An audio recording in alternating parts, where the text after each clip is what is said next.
Bismillahirrahmanirrahim. Assalamualaikum warahmatullahi wabarakatuh. Alhamdulillahi rabbil alamin. Wabihi nasta'inu ala umurid dunya waddin. Wassalatu wassalamu ala ashrafil anbiya'i wal mursalin. Wa ala alihi wa sahbihi ajma'in. Amma ba'du. Ikhwatal iman, pemirsa, sahabat dan relawan Palestina dimanapun Anda berada, syukur senantiasa kita panjatkan kehadirat Allah.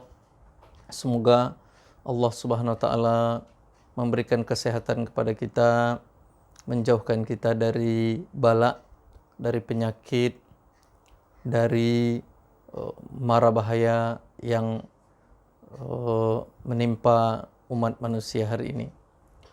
Salawat dan salam kita baca untuk Rasulullah sallallahu alaihi wasallam. Allahumma salli ala sayyidina Muhammad wa ala ali sayyidina Muhammad.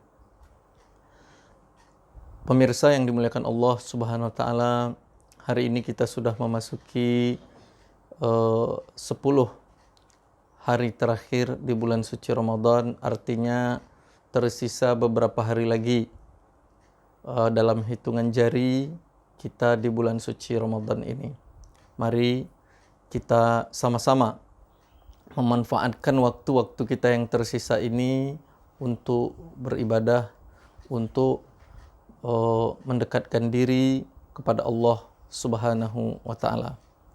Dan kajian kita hari ini adalah tentang profil Syekh Ahmad Yasin.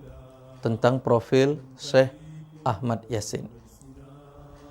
Syekh Ahmad Yasin atau nama lengkap beliau ketika lahir adalah Syekh Ahmad Ismail Yasin. Beliau lahir tanggal 28 Juni tahun 1936 Masehi. Beliau lahir di desa atau di kampung Ju'roh di daerah Asqalan. Asqalan adalah satu wilayah atau daerah yang kita kenal berada di negara Palestina.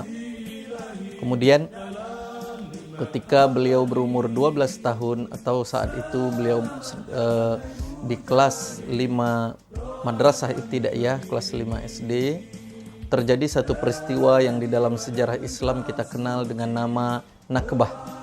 Nakbah tahun 1948. Peristiwa Nakbah itu adalah peristiwa di mana Palestina diberikan oleh kolonial Inggris kepada Zionis atau kepada Yahudi Israel. Kemudian Israel dibantu oleh kolonial Inggris mengusir besar-besaran warga Palestina dari daerah pendudukan mereka. Maka saat itu Syekh Ahmad Yasin dan keluarganya di tahun 48 pada saat peristiwa Nakbah itu pindah, hijrah atau mengungsi ke pengungsian yang ada di Gaza atau di jalur Gaza tepatnya. Nah, kemudian Syekh Ahmad Yasin berhenti, tidak bisa melanjutkan sekolah dasarnya. Dia berhenti kemudian bekerja membantu ekonomi orang tuanya. Dan sebagaimana kita ketahui, di saat beliau masih berumur 3 tahun, beliau sudah yatim. Walidnya, ayahnya sudah meninggal dunia.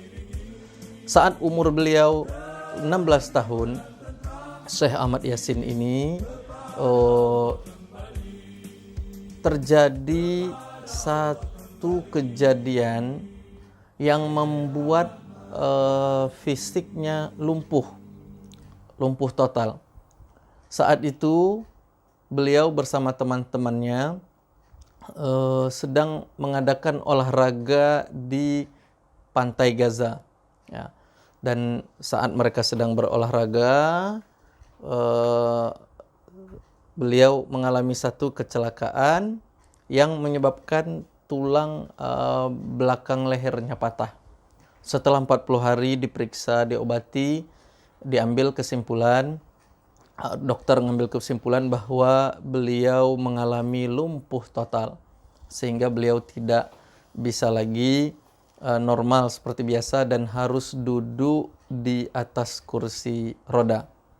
Sejak saat itu beliau kemudian menghabiskan waktunya, Syekh Ahmad Yasin, nama beliau Ahmad Yasin, Ahmad Ismail Yasin, menghabiskan waktunya untuk belajar agama.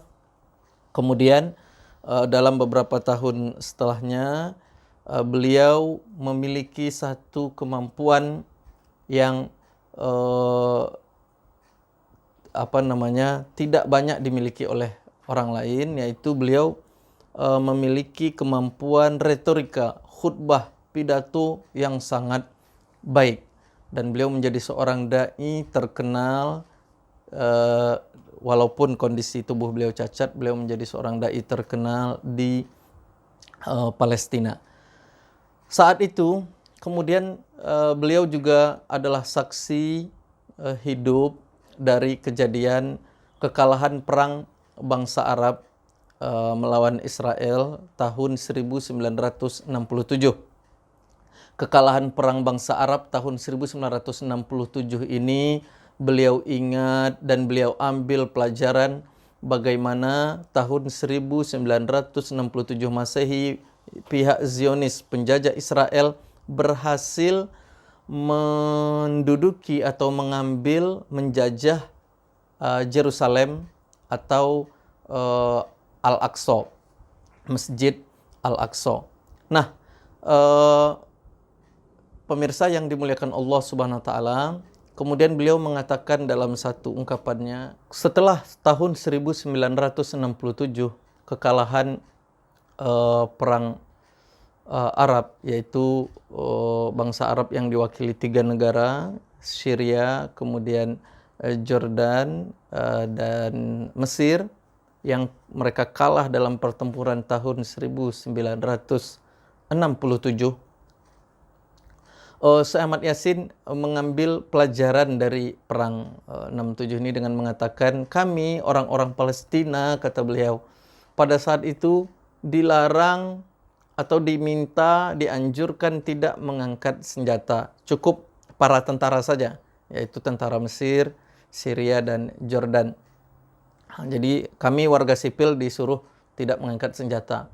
Tapi apa yang terjadi kemudian ketika kami menyerahkan senjata kami sudah mempercayakan kepada para militer, tentara bangsa Arab. Ternyata mereka kalah dan kami pun habis. Ya, ketika tentara Mesir, Syria, dan Jordan kalah, maka bangsa Palestina pun setelah itu habis dibantai, dijajah oleh Zionis. Ikhwatal iman, para pemirsa yang dimuliakan Allah SWT, Syekh Ahmad Yasin, walaupun dengan kondisi tubuh beliau yang cacat, sejak itu beliau berusaha mencari jalan keluar. Bagaimana penjajahan Zionis Israel ini harus dilawan. Saat itu kita kenal di Palestina ada satu organisasi yang dikenal dengan nama PLO, tokoh besarnya Yasir Arafat, ya, rahimahullah, PLO. Tapi kemudian dalam perjalanannya PLO ini diawali dari gerakan, ada dulu nama sebelumnya gerakan Fatah, ya, Fatah di Palestina, gerakan perlawanan melawan penjajahan Israel. Akan tetapi di dalam perjalanannya gerakan PLO dan Fatah ini tidak menunjukkan perlawanan yang berarti. Beberapa gerakan perlawanan di Palestina itu kemudian lebih memilih jalur perundingan, yang setiap perundingan demi perundingan hanya membawa bangsa Palestina atau merugikan bangsa Palestina. Sekian persen tanahnya lama-kelamaan semakin habis. Nah, ini membuat Syekh Ahmad Yasin yang bergerak di tengah masyarakat dengan khutbahnya, dengan pidatonya, dengan menggalang kekuatan rakyat Palestina. Akhirnya setelah beliau keluar dari penjara, beliau kemudian ditangkap. Syekh Ahmad Yasin pernah ditangkap tahun 70, kemudian lepas, kemudian ditangkap lagi tahun 82. Tahun 1985 Syekh Ahmad Yasin dikeluarkan karena ada pertukaran antara tawanan Israel dan Palestina. Kemudian tahun 1987 beliau membuat satu organisasi perlawanan kepada penjajahan Zionis. Organisasi ini dinamakan Harokah Al-Muqawamah Al-Islamiyah atau Gerakan Perlawanan Umat Islam kepada penjajahan Zionis. Gerakan ini sering disingkat di dalam bahasa Arab dengan nama Hamas. Nah, kita kenal juga di dalam bahasa Indonesia Gerakan Hamas. Nah, gerakan ini tahun 87 memulai satu perlawanan dengan nama Intifadah yang pertama. Intifadah yang pertama ini memiliki karakter cara perlawanan kepada bangsa Israel yang sebelumnya tidak ada. Yang sebelumnya perundingan-perundingan ini langsung ya, kita melihat dalam gambar-gambarnya, literaturnya bagaimana perlawanan dengan batu seadanya, dengan ketapel, dengan itu. Nah, penjajah Zionis kemudian merasa berang, marah. Tahun 1989, kemudian mereka menggeledah rumah Syekh Ahmad Yasin dan menangkapnya bersama ratusan pemuda pejuang Palestina. Lalu beliau dimasukkan dalam penjara. Nah, ketika di penjara inilah beliau diinterogasi, disiksa, hilang pendengarannya, 3/4 pendengarannya rusak, kemudian penglihatannya juga ketika disiksa, diinterogasi oleh Zionis Israel. Tahun 1995, pemerintah Israel, penjajah Israel di dalam keputusannya memutuskan bahwa Syekh Ahmad Yasin dihukum seumur hidup. Ya, seumur hidup di penjara, seumur hidup. Akan tetapi dalam satu misi rahasia Mossad, intelijen Israel, ketika itu ingin membunuh seorang jubir gerakan perlawanan Islam ini, Hamas, Khalid Mish'al di negara Jordania. Mossad yang mengirim 2 agennya saat ingin membunuh Khalid Mish'al gagal. 2 orang agennya ditangkap oleh negara kerajaan Jordania. Lalu pemerintah Israel menawarkan pertukaran tawanan, maka terjadilah pertukaran 2 orang agen Mossad dengan Syekh Ahmad Yasin. Sebegitu pentingnya pribadi Syekh Ahmad Yasin. Pemirsa yang dimuliakan Allah SWT, inilah profil Syekh Ahmad Yasin, seorang pejuang yang sejak umur 16 tahun sudah cacat duduk di atas kursi roda, akan tetapi beliau terus semangat mengajak dengan pidato-pidatonya, dengan khutbahnya, dengan turun dia ke masyarakat, mengajarkan masyarakat untuk mengadakan perlawanan dan mendirikan satu organisasi yang sampai hari ini kita kenal adalah organisasi yang istiqomah terus berjuang, ingin mengusir penjajah Zionis Israel dari tanah Palestina. Dan pemirsa yang dimuliakan Allah SWT, di dalam sejarahnya kita tahun 2004, tepatnya di bulan Maret, tanggal 22 Maret 2004, kita membaca bagaimana pihak Zionis sebegitu takutnya ketika Syekh Ahmad Yasin. Pihak Zionis kemudian merancang satu operasi pembunuhan yang langsung dipimpin dalam satu operasi yang dipimpin oleh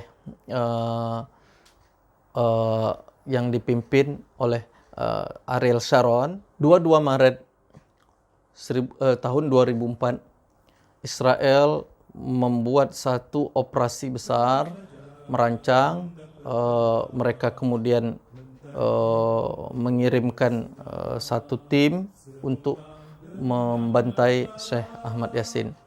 Pada 22 Maret itu Syekh Ahmad Yasin duduk di kursi roda, didorong oleh pembantunya untuk sholat subuh di masjid Majma' Al-Islami di dekat rumahnya.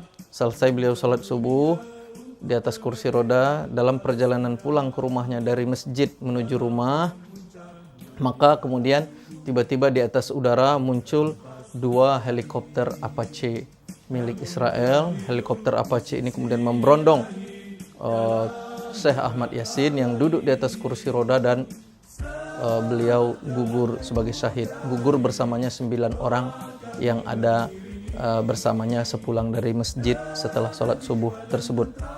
Pemirsa yang dimuliakan Allah SWT, Syekh Ahmad Yasin syahid dalam usia 67 tahun dalam kondisi cacat duduk di atas kursi roda. Kita bertanya, apa kira-kira yang membuat penjajah Israel begitu takut dengan pribadi beliau?